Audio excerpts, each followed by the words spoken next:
I'm Joanna of Custom Quilts, and today I'm going to show you how to baste a quilt after loading it on the Janome Quilt Maker Pro 20. So let's go ahead and get started.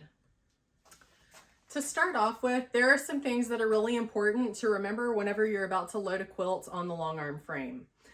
The first thing is, it's important to always measure your top. So I've got my top here, folded really nicely, ready to go. It's pressed, the threads are trimmed from the back.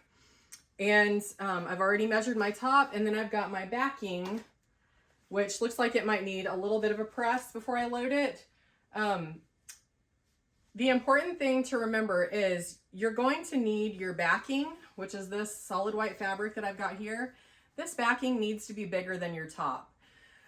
With the Longarm frame, the only time that I baste a quilt is whenever I'm going to custom quilt it and I'm going to be changing threads a lot. So sometimes I'll baste an entire quilt and then I'll come back and use one thread color throughout on the places that need, for example, the color pink. And then maybe I'm going to use black for some darker areas. So then once I am finished quilting the pink areas, I'll come back and I'll change my thread color to black and then quilt that. It's much easier to do that sometimes if you baste your quilt all the way through so that you're not changing your thread color a million times just to get through, you know, a 16 or 18-inch section of a quilt. Hopefully that will make more sense once we go through this tutorial. But back to measuring your quilt top and your quilt back. I like to have my quilt back 6 inches on each side, top and bottom, bigger than the quilt top. So for example, this is a pretty large quilt top. I think it's like 90 something inches square. But just for the sake of ease, if we had a quilt top that measured 48 inches square, I would want my backing to measure 60 inches square. And what that does is it gives us a little bit extra at the top whenever we load it on the frame and at the bottom, so that if the quilt shifts slightly, you're covered all the way. I also make sure that my batting is about the same size as the backing. So I like for it to be 6 inches excess on each side. Sometimes you can go a little bit less on the batting. So most of the time, since I've done this so many times, I just do 8 inches excess, which is 4 inches at the top, 4 inches at the bottom, and then 4 inches on each side. So it's personal preference on that, how you want to do. Maybe in the beginning when you're first getting started, you do 6 inches at top, bottom, and then each side, just to kind of cover all your bases. So it's always important to measure your quilt top and measure your backing, and then measure out your batting as well. Especially if someone else gives you a quilt, maybe they just use the pattern dimensions, and sometimes our piecing isn't always the same. So it could be off by 1 inch or 2 inches or something like that. It's always a good idea to just double check and measure everything before you load it on the Longarm.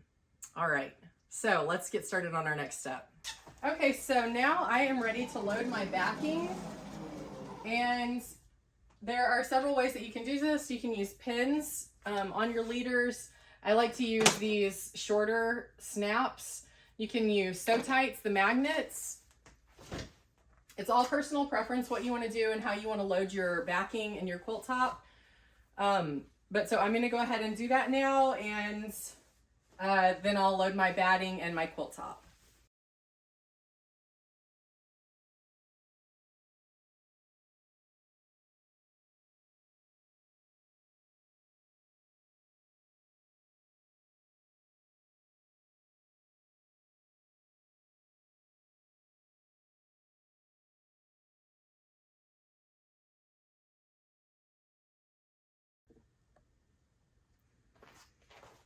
Okay, so I have got my backing loaded on the frame. Everything looks nice and square.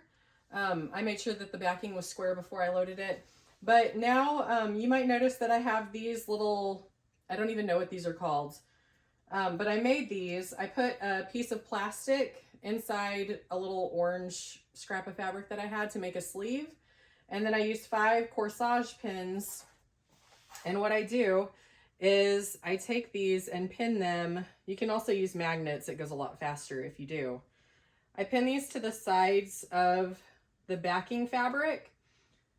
And what I think that does is it more evenly distributes the tension of the clamps on the backing so that you don't have 2 points of tension on the back, and I'm not really making it super tight on the sides, but I am making it so that it prevents any wrinkles on the back of the quilt whenever it's quilting or being basted. So not everyone does this, but I feel like this is an important step. And again, it's personal preference. You can skip this part or not. You can just use the clamps on your backing fabric, but this is what I like to do and what has worked for me personally.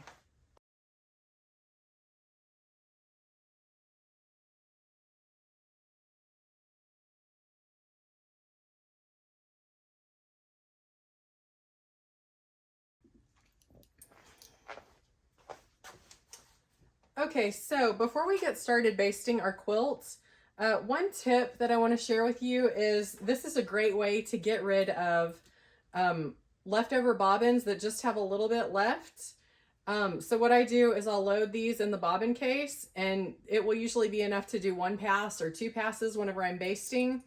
It doesn't matter what color they are because the basting stitches are going to come out eventually before you quilt the quilts, or after you quilt it and pull the basting stitches out. So I'll use these leftover bobbin remnants. That's how I use these up. It makes me feel like I'm, you know, not wasting thread because, you know, everything is expensive these days and thread is no exception. I'll also take these smaller spools that just have a little bit, they're not good for much. You know, like this, obviously this doesn't have enough on it to wind a bobbin even. So this would be good for probably 1 pass of basting stitches. And the same goes for this. I could use this little spool up and then not be wasting this thread. So just a little economical tip to help save a little money and use up that thread that would otherwise maybe get thrown in the trash. Another tip for basting your quilts is you can see that my backing is white and my top is white. So if I were to use a white thread whenever I baste, it would be difficult to see. And so what I like to do is I like to take threads that are highly contrasting to baste my quilts. That way I know exactly where my basting stitches are and they're not going to be hiding from me. So I won't forget to take them out or miss them whenever I'm looking for them to remove the basting stitches. So something like this olive colored thread would be a really great one as a highly contrasting basting thread to use. Now, obviously, I probably wouldn't use this color to quilt the quilts, but it's great as, you know, high visibility thread for basting.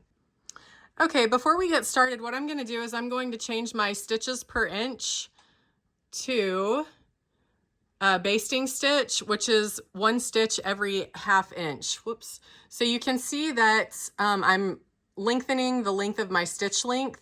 I've got my highly contrasting thread that I'm using, and I'm using up a spool that otherwise would probably get wasted because there isn't enough on there to load a bobbin, wind a bobbin. So what I'm going to be doing is I'm going to be quilting a basting stitch up at the top to load my top, and I'm going to turn on my channel locks. So I will bring Pro Stitcher up, and I'm going to touch the Pro Stitcher tab, select channel lock, and then put my needle where I want it to be on my quilt top, right about there. And then I'm going to select horizontal for my channel lock. So that's going to lock my x-axis, so I have a true straight line. And so I'm going to go ahead and I'm going to quilt my basting line up here without my top touching it. So I'm going to fold my top down, and then I'll lay my top directly on top of that basting stitch so that I know I have a true straight line, and I'm starting off so that my quilt is going to be nice and square when I start basting it. Okay, so I'm going to go ahead and start our basting stitch, and I'm going to do needle up, needle down. So you can see my lime green bobbin thread that I'm trying to use up here. And I'm going to do a few stitches in place to secure my thread before I go. And now I'm going to be doing my true straight line so that I know exactly where I need to place my quilt top.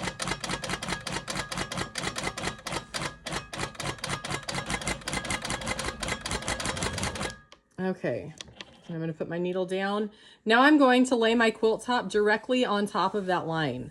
And I'm going to go back and baste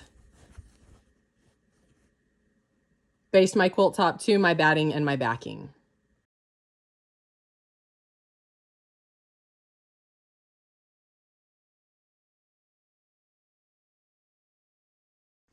Okay, so now you can see that we've got our quilt top basted to the batting and the backing. And I've used this highly contrasting thread in this video because otherwise you wouldn't be able to see it. Typically, if I'm going to quilt a quilt, I use a white basting thread for the top and the sides. But for this video, I'm using a contrasting thread. Now I'm going to turn the channel locks off. So I already switched them off of horizontal. Otherwise, it would have a highlighted green box around it. So I'm going to get rid of that. And I'm going to do vertical channel locks to baste the sides of the quilt to the batting and the backing. So I'll do the left side first, and then I'll come over here and I'll do the right side. So that way I know that the sides of my quilt are square. I also like to use a little bungee cord, if you can see on this quilt top, to mark my sides, and a little stopper tells me that my side is not going to move while I'm quilting it. So the whole way down, as I'm advancing this quilt, I'll check the sides and make sure that they're both even with the stoppers. And that way it keeps my quilt nice and square while I'm quilting or basting it. Okay, so you can see that I have basted the sides of this quilt now. Everything is ready to go, and I'm ready to baste the rest of the top. What I'm going to do first, and I'll tell you why I do this, I'm going to turn the horizontal channel locks on again, and I'm going to run a straight line in this horizontal seam line that runs all the way through the quilt top. And I want to say this is probably, I don't know, like a 10-inch block. I'm just kind of eyeballing this, but it looks about to be 10 inches.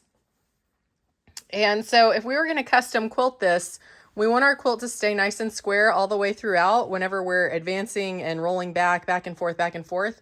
And so I like to run a straight horizontal line anytime there are seam lines so that I know my blocks are staying nice and square.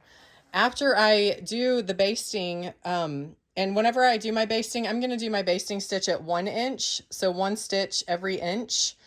After I do this, I'll come back and I'll do kind of a serpentine basting stitch throughout this area so that it fills up faster. Some people only like to do straight line basting, and that's totally fine. It's personal preference, and it accomplishes the same goal. So we want to keep our quilt nice and square. We want to keep our blocks straight. And so I'm going to go ahead and start laying down those basting stitches. Okay, so I have just turned my horizontal channel locks on, and I have decreased my basting stitch length to 1 stitch per inch. I'm going to go ahead and do my needle up, needle down button to pick up my bobbin thread, and I'm going to do just a couple stitches in place to secure those.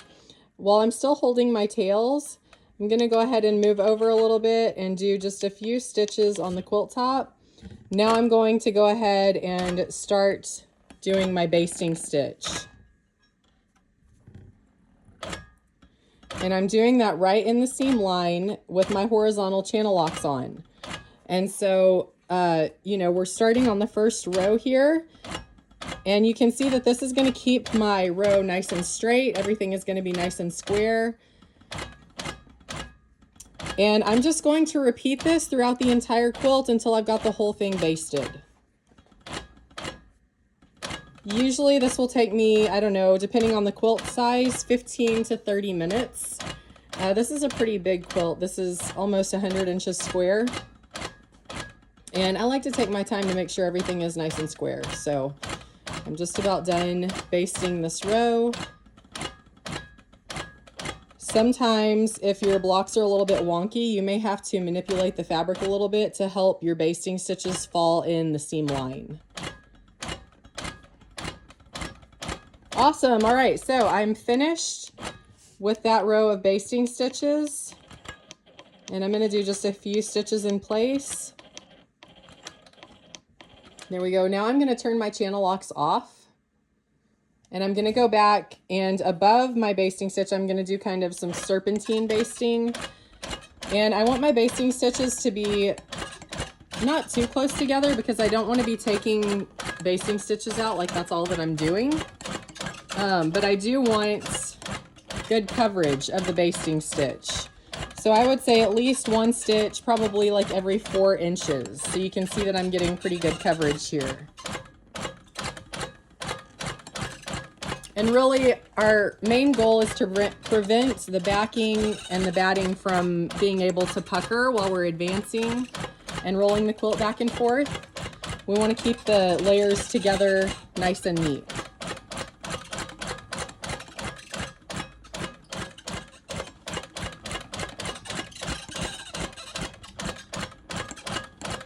And you can go a lot faster than this if you want to. I'm just going slow since this is a tutorial.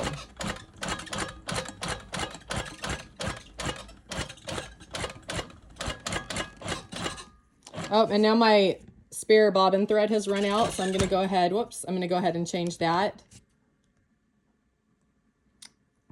So where I left off, where my bobbin thread ran out, I'm just going to, I'm going to tie a little knot right here so those threads don't come loose, and then I'm going to trim the excess because I don't like loose threads just flopping around whenever I'm quilting.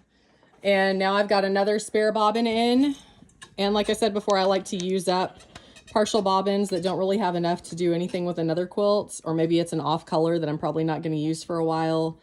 I can also use these for chain piecing sometimes, depending on what color of quilt I'm making. Anyways, let's go ahead and continue with our basting.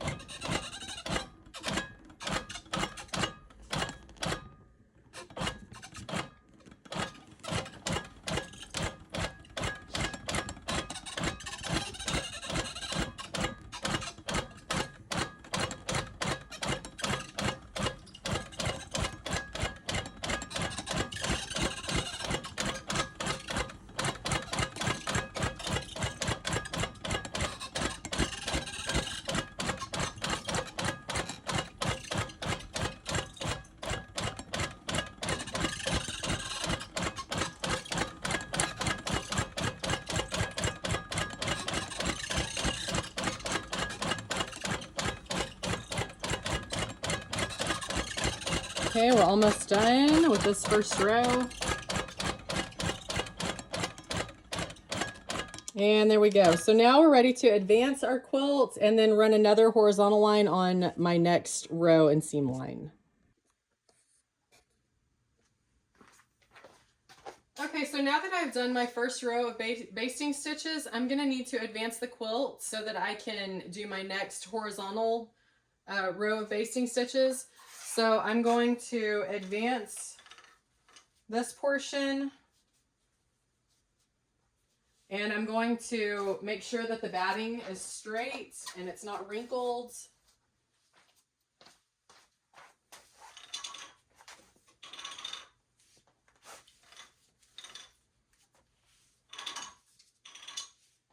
Okay, so now I have advanced it enough so that I can do my next row of basting stitches. And I'm going to smooth my batting, I'm going to smooth my quilt top, and I'm going to check my stoppers on my bungee line to make sure that my quilt is still vertically straight and horizontally straight and that everything looks really nice. Also, since this is a white top and a white backing, I'm going to get under the frame and I'm going to look from underneath to make sure there are no, dark threads that maybe got stuck in between the batting and the backing. It's always a good idea to double check that. There are tools available to remove those after quilting or basting, but it's easier to do it before you get all the layers permanently bonded together, right? Okay, so I've got everything nice and smooth. Everything is straight, and now I'm going to add another row of basting stitches just like I did for the first row.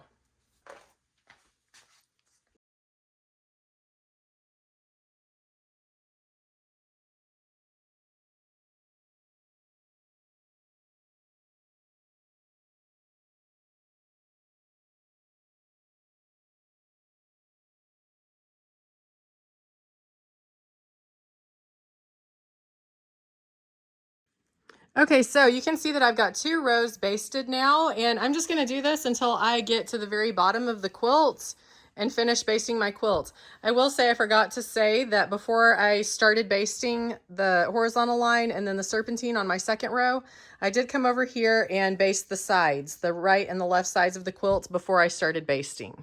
So I'm going to continue doing this until I get to the very bottom, and then I'll check back in with you.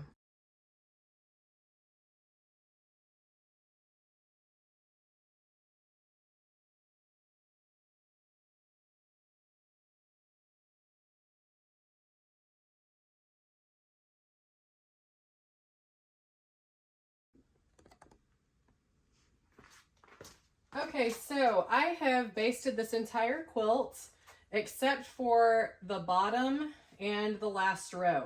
So what I'm doing now is I'm smoothing the batting and making sure there's no wrinkles I'm making sure that my quilt top is nice and smooth.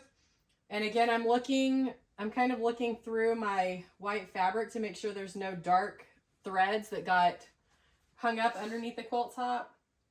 It's much easier to just lift the top and take them out before you baste everything or quilt it than it is trying to get it out after the fact with one of those little hook tools.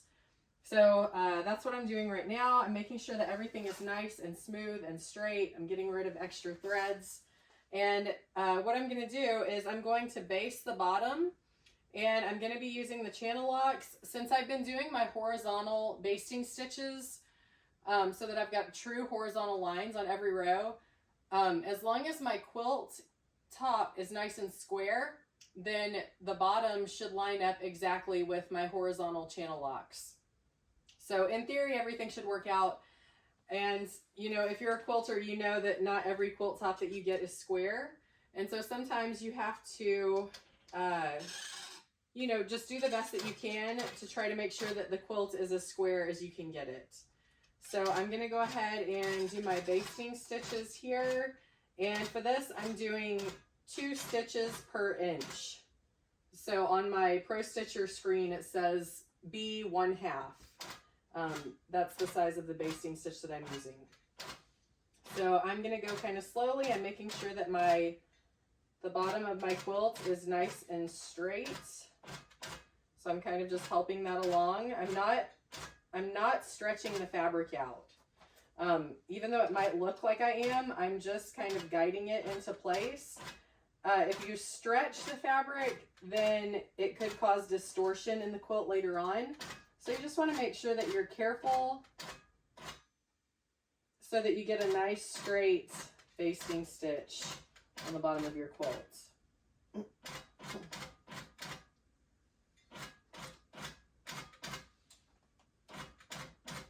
And then after I complete this basting stitch on the bottom of my quilt, I'm going to go ahead and increase my stitch length to 1 stitch per inch. And then I'm going to go and do my final serpentine basting line for this quilt. And then my quilt will be basted and ready to custom quilt. So I can change thread colors, I can advance my quilt, I can roll back and forth, and it'll make things much easier and a lot less tedious while you're trying to quilt your quilts.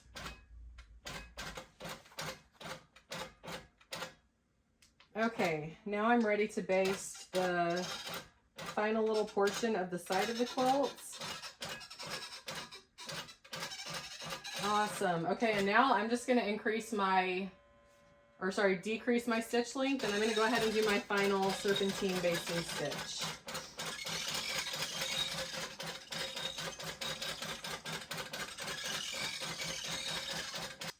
Okay, and just so you know, I've used up 6 partial bobbins on this quilt top that I've basted.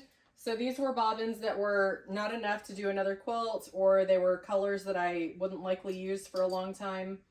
And so that kind of kept me from having to waste good thread by winding full bobbins to baste this. So that's just an idea. And it does take a little more time to have to switch your bobbin out occasionally whenever it runs out, but I like that I'm saving a little bit of money. So